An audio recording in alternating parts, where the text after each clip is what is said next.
Lucas, capítulo 23. Eu quero pensar com você nessa manhã sobre esse tema: cenas de um espetáculo. Talvez você possa estar pensando, pastor, mas essa palavra espetáculo não é uma palavra, talvez, que não deveria ser usado para essa cena? Na verdade, quem usou essa palavra foi Lucas. O médico Lucas, escrevendo sobre essa situação, esse ocorrido, esse fato, ele usa essa palavra. A partir do verso 33, Lucas vai narrar da seguinte forma: quando chegaram ao lugar chamado Caveira, ou Gólgota, ali o crucificaram com os criminosos, um à sua direita, o outro à sua esquerda. Jesus disse: Pai, perdoa-lhes, pois eles não sabem o que estão fazendo. Então eles dividiram as roupas dele, tirando sortes. O povo ficou observando e as autoridades os ridicularizavam. Salvou os outros, diziam, salva-se a si mesmo, se é o Cristo de Deus, o escolhido. Os soldados, aproximando-se, também zombavam dele, oferecendo-lhe vinagre, e diziam: se você é o rei dos judeus, salve-se a si mesmo. Havia uma inscrição acima dele que dizia: este é o rei dos judeus.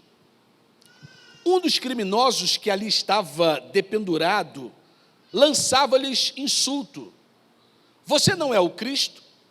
Salve-se a si mesmo e a nós. Mas o outro criminoso o repreendeu, dizendo: você não teme a Deus, nem estando sob a mesma sentença? Nós estamos sendo punidos com justiça, porque estamos recebendo o que os nossos atos merecem. Mas esse homem não cometeu nenhum mal. Então ele disse: Jesus, lembra de mim quando entrares no teu reino. E Jesus lhe respondeu: eu lhes garanto, hoje você estará comigo no paraíso. E já era quase o meio-dia, as trevas cobriam toda a terra até as 3 horas da tarde. O sol deixara de brilhar e o véu do santuário rasgou-se ao meio. Jesus bradou em alta voz: Pai, nas tuas mãos entrega o meu espírito. E tendo dito isso, expirou. O centurião, vendo o que havia acontecido, louvou a Deus dizendo: certamente este homem era justo. E todo o povo que se havia juntado para presenciar o que estava acontecendo, ao ver isso, começou a bater no peito e afastar-se. Mas todos os que conheciam, inclusive as mulheres que o haviam seguido desde a Galileia, ficaram de longe observando o espetáculo, observando essas coisas. Ponto. E que o Senhor, nosso Deus, abençoe as nossas vidas sempre que lemos as Sagradas Escrituras. Irmãos, a cruz de Cristo, ela é pré-histórica, porque ela estava encrustada no coração de Deus antes da fundação do mundo. É importante você lembrar que o Calvário não foi um acidente, mas foi um plano divino. Cristo veio para morrer, e a morte na cruz, ela sempre esteve na sua agenda. E ele profetizou várias vezes que veio para morrer. Jesus não morreu como um Marte. Há um hino que a gente canta que nos induz ao erro. Ele veio ao mundo para ser Marte da paz. Não. Ele não veio para ser Marte. Ele voluntariamente deu a sua vida. Ele é o Cordeiro de Deus que tira o pecado do mundo. é o que a Bíblia diz. Ele é como a serpente levantada lá no deserto. Ele é o pastor que dá sua vida pelas ovelhas. Ele é o grão de trigo que cai e morre para que possa produzir muitos frutos. Ei, Cristo foi para a cruz não apenas porque os judeus os entregaram por inveja. Ele foi para a cruz não apenas porque Judas o traiu por dinheiro. Ele foi para a cruz não apenas porque Pilatos o condenou por covardia. Cristo foi para a cruz porque o Pai o entregou por amor, amor por você e por mim. Cristo foi para a cruz porque Ele se entregou a si mesmo por nós. Então o Calvário é o maior espetáculo da história.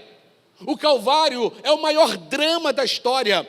O Calvário é o palco da justiça de Deus, seu consumado repúdio ao pecado, e também ele é o palco do infinito amor de Deus, pois ali ele não poupou o seu próprio Filho para nos salvar.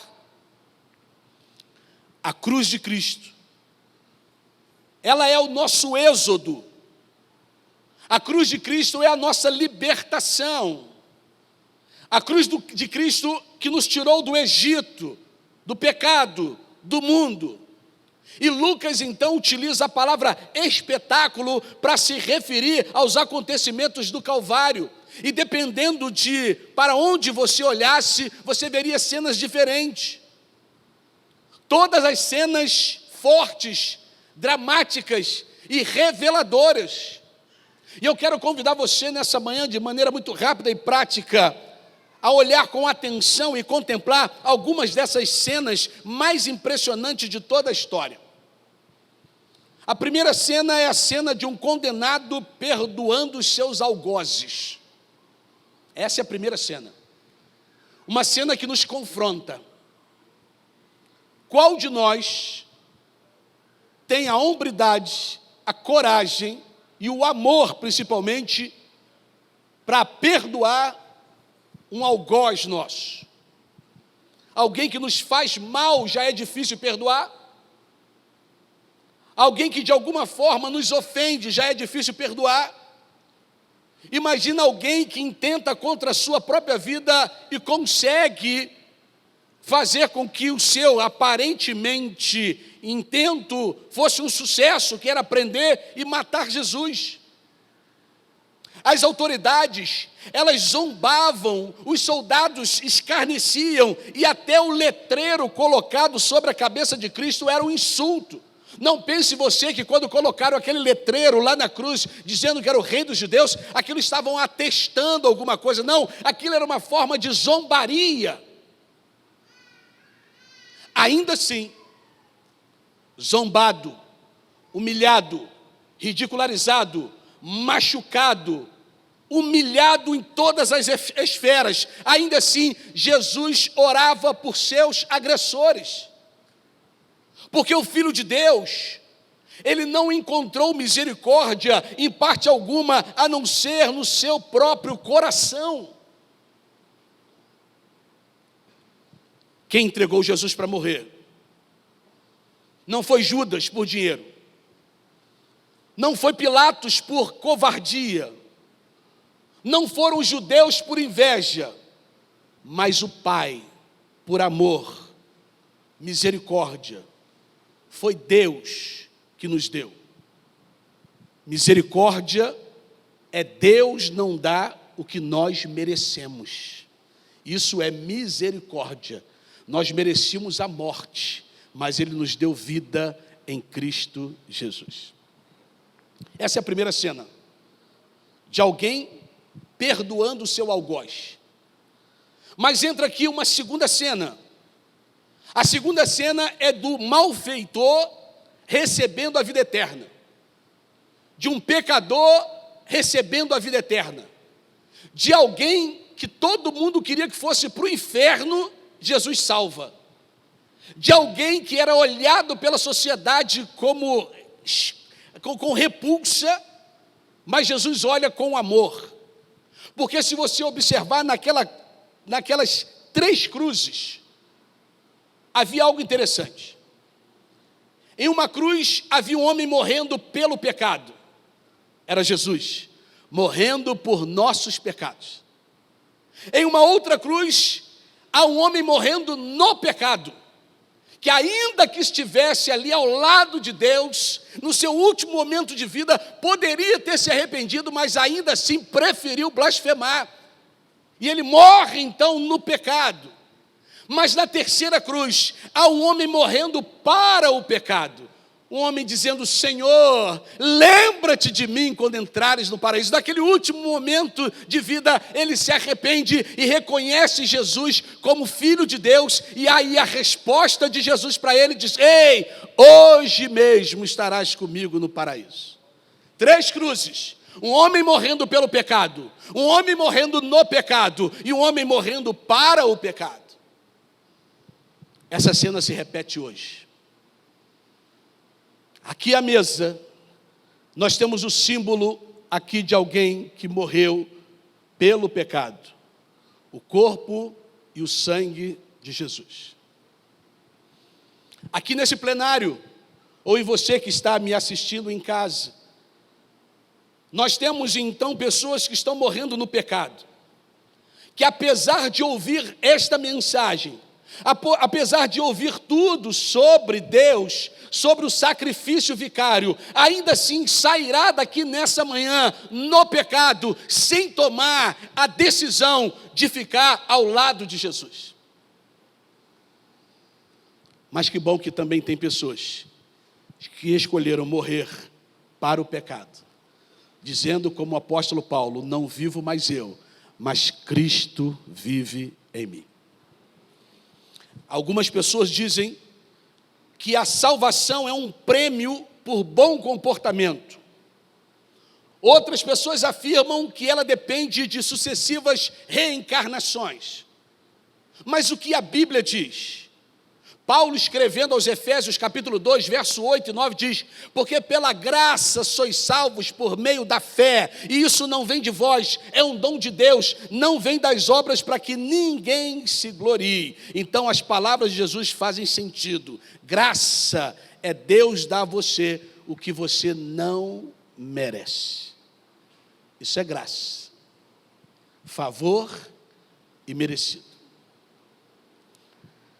Mas há aqui uma terceira cena.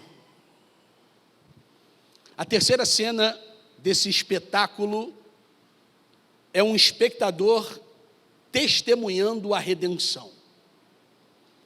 O espectador testemunhando a redenção. O véu do templo, que tinha 10 centímetros de espessura, sua função era simbolizar a separação entre o sacro e o profano, entre o Deus santo e a humanidade pecadora.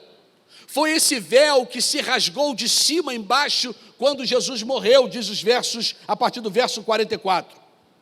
Então, pelo sangue de Jesus, pela morte vicária de Jesus, nós temos agora livre acesso ao Pai.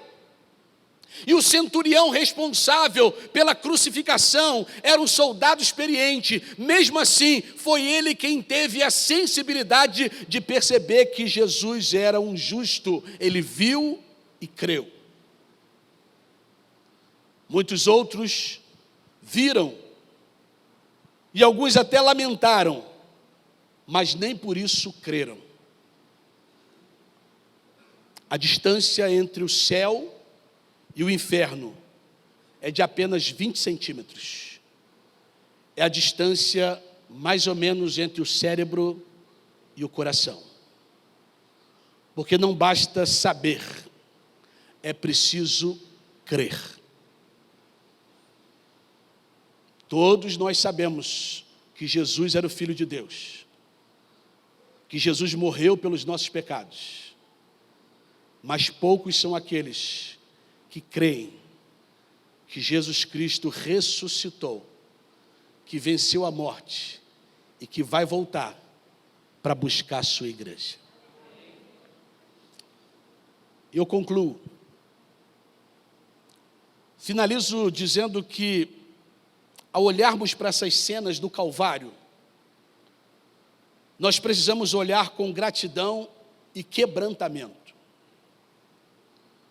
Mas, acima de tudo, eu preciso olhar para esse espetáculo e olhar com fé.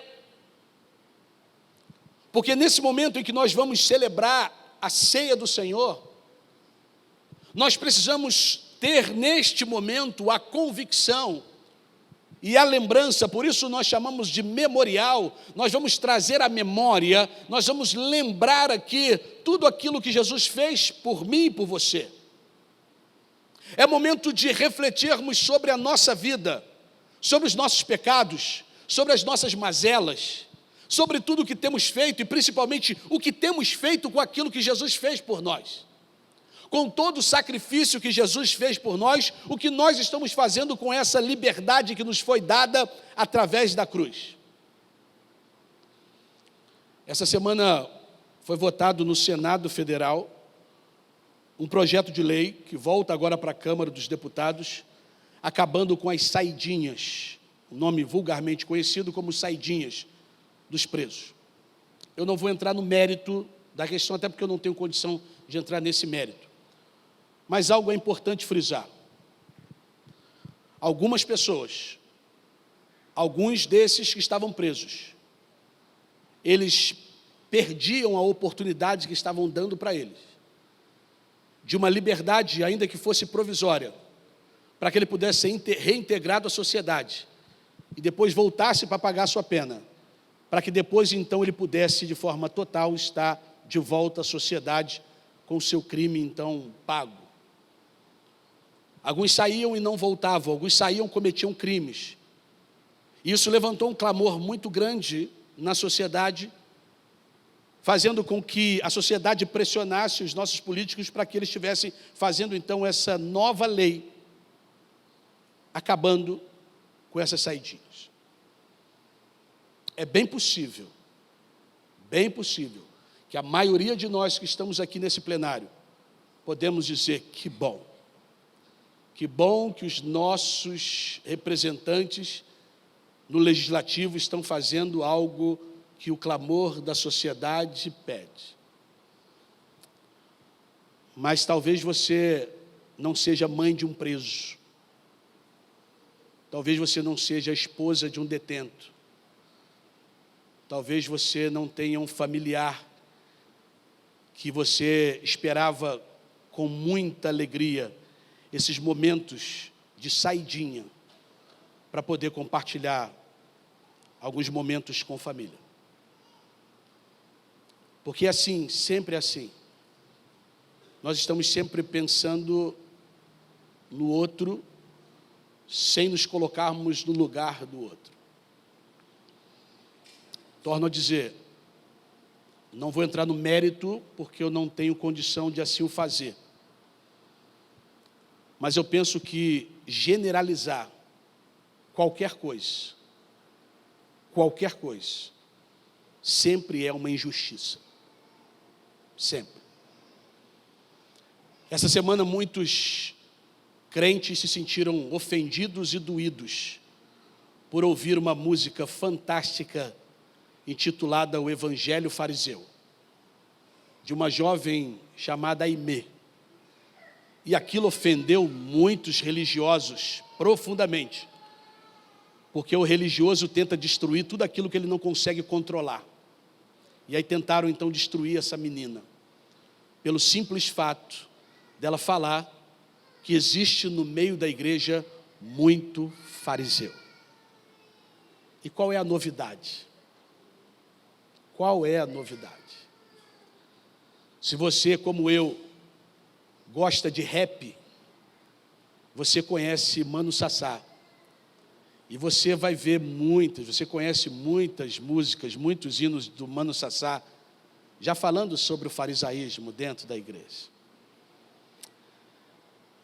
A grande questão é que a gente não quer ser confrontado com os nossos erros.